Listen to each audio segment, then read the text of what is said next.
ZEE5 ಇರುವಾಗ ನೀವು ನಿಮ್ಮ ನೆಚ್ಚಿನ ಶೋಗಳನ್ನ ಎಂದಿಗೂ ಮಿಸ್ ಮಾಡಿಕೊಳ್ಳುವುದಿಲ್ಲ. ಅದು ಸಂಪೂರ್ಣ ಉಚಿತವಾಗಿ. ಅರ್ಚನಾ ಪ್ರೀತಿಸ್ತಾ ಇದ್ದಿದ್ದು ಇದೇ ರಾಹುಲ್ ಅಂತ ಗೊತ್ತಿದ್ರೆ ಅವನನ್ನ ಈ ಮನೆವರೆಗೂ ಬರೋದಕ್ಕೆ ನಾನು ಬಿಡ್ತಾ ಇರ್ಲಿಲ್ಲ ಮಾವ. ನಿಮ್ ಗಮನಕ್ಕೆ ತಂದ್ಬಿಡ್ತಾ ಇದ್ದೆ. ಆದ್ರೆ ಅರ್ಚನಾ ಬೇರೆ ಯಾವ್ದೋ ರಾಹುಲ್ನ ಪ್ರೀತಿಸ್ತಾ ಇದ್ದಾಳೆ ಅಂತ ಅನ್ಕೊಂಡು ನಮ್ಮ ಅರ್ಚನಾ ಮದ್ವೆ ಆಗ್ತಾಳಲ್ಲ ಅಂತ ಖುಷಿ ಪಟ್ಟೆ. ಇದನ್ನ ಸರಿಯಾಗಿ ತಿಳ್ಕೊಳ್ದೆ ನಾನು ತಪ್ಪು ಮಾಡ್ಬಿಟ್ಟೆ ಮಾವ. ಆದ್ರೆ ದೀಪ ಈ ತರ ಮೋಸ ಮಾಡ್ತಾಳೆ, ಎಲ್ಲ ವಿಚಾರ ಗೊತ್ತಿದ್ದು ಆ ರಾಹುಲ್ ನಮ್ಮ ಮನೆಗೆ ಕರೆಸ್ತಾಳೆ ಅಂತ ನಾನು ಅನ್ಕೊಂಡಿರ್ಲಿಲ್ಲ ಮಾವ.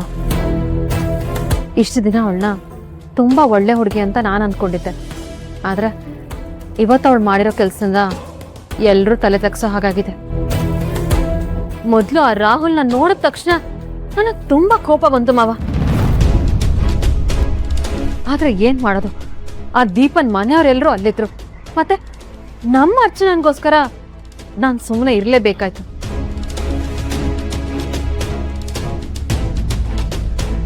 ನೀನೇನು ಮಾತಾಡದೆ ಅವನು ಮಾಡಿದ್ದನ್ನೆಲ್ಲ ಮರೆತು ಅವರಿಬ್ರು ಒಂದಾಗ್ಲಿ ಅಂತ ಅಂದ್ಕೊಂಡಿದ್ದು ನಿನ್ನ ಧಾರಾಳತನ ಅಮ್ಮ.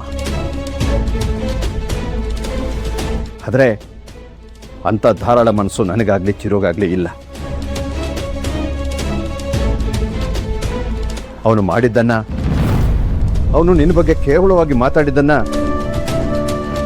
ನೀನು ಮರೆತರೂ ನಾನು ಮರೆಯೋಕ್ಕೆ ಸಾಧ್ಯ ಇಲ್ಲ. ನೋಡು, ಒಂದು ವೇಳೆ ನೀನು ಅವನ್ನು ಒಪ್ಪಿದ್ರು ನಾನು ಚಿರು ಒಪ್ಪೋಕೆ ಸಾಧ್ಯನೇ ಇಲ್ಲ. ಇಷ್ಟಕ್ಕೆಲ್ಲ ದೀಪ ಅಷ್ಟೇ ಅಲ್ಲ, ಒಂದು ರೀತಿಲಿ ನಾನು ಕಾರಣನೇ. ಅಯ್ಯೋ, ಏನ್ ಹೇಳ್ತಿದ್ದೀರ ಮಾವ? ಇವತ್ತಾಗಿದ್ದ ಅವಾಂತರಕ್ಕೆಲ್ಲ ನೀವ್ ಹೇಗೆ ಕಾರಣ? ತಪ್ಪೆಲ್ಲ ದೀಪಂದಲ್ವಾ?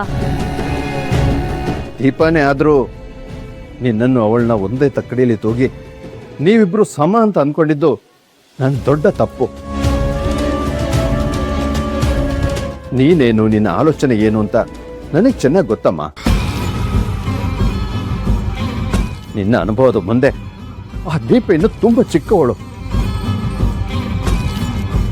ಅವಳಿಗೆ ಎಲ್ಲಿ ಹೇಗೆ ನಡ್ಕೋಬೇಕು ಅನ್ನೋದೇ ಗೊತ್ತಿಲ್ಲ. ಇಷ್ಟು ದಿನ ನಾನು ಅವಳ ಮೇಲಿಟ್ಟಿದ್ದ ನಂಬಿಕೆನೆಲ್ಲ ಸುಳ್ಳು ಮಾಡಿಬಿಟ್ಲೆ. ಅವಳು ಊಟ ತಿಂಡಿ ಅಂತ ಅಡುಗೆ ಮನೆ ಕೆಲಸ ಮಾಡೋದ್ರಲ್ಲಿ ಪಳಗಿರುವಷ್ಟು ಮನೆತನದ ಬಗ್ಗೆ ನಿರ್ಧಾರಗಳನ್ನ ತಗೊಳ್ಳುವಲ್ಲಿ ಪಳಗಿಲ್ಲ ಅನ್ನೋದು ಇವತ್ತು ಸಾಬೀತಾಗೋಯ್ತು. ಹೌದು ಮಾವ, ಪಾಪ ಅವಳಿಗೆ ಇನ್ನೂ ತುಂಬಾ ಚಿಕ್ಕ ವಯಸ್ಸು. ಮನೆ ಕೆಲಸ, ಅಡುಗೆ ಕೆಲಸ ಮಾಡೋದ್ ಬಿಟ್ರೆ ಅವಳಿಗೆ ಇನ್ನೇನ್ ಗೊತ್ತಿದೆ ಹೇಳಿ? ಸಾಧ್ಯ ಆದ್ರೆ ನೀನೇ ಅವಳಿಗೆ ಸ್ವಲ್ಪ ಬುದ್ಧಿ ಹೇಳಮ್ಮ. ಈ ಮನೆಯಲ್ಲಿ ಯಾವುದೇ ನಿರ್ಧಾರಗಳನ್ನ ತಗೊಳ್ಳೋಕೆ ಮುಂಚೆ ನಿನ್ನ ಅಭಿಪ್ರಾಯನ ತಿಳ್ಕೋಬೇಕು ಅನ್ನೋದನ್ನ ಅವಳಿಗೆ ಮನವರಿಕೆ ಮಾಡು. ZEE5 ಆಪ್ ಡೌನ್ಲೋಡ್ ಮಾಡಿ ಎಲ್ಲಾ ಸಂಚಿಕೆಗಳನ್ನು ಸಂಪೂರ್ಣ ಉಚಿತವಾಗಿ ನೋಡಿ.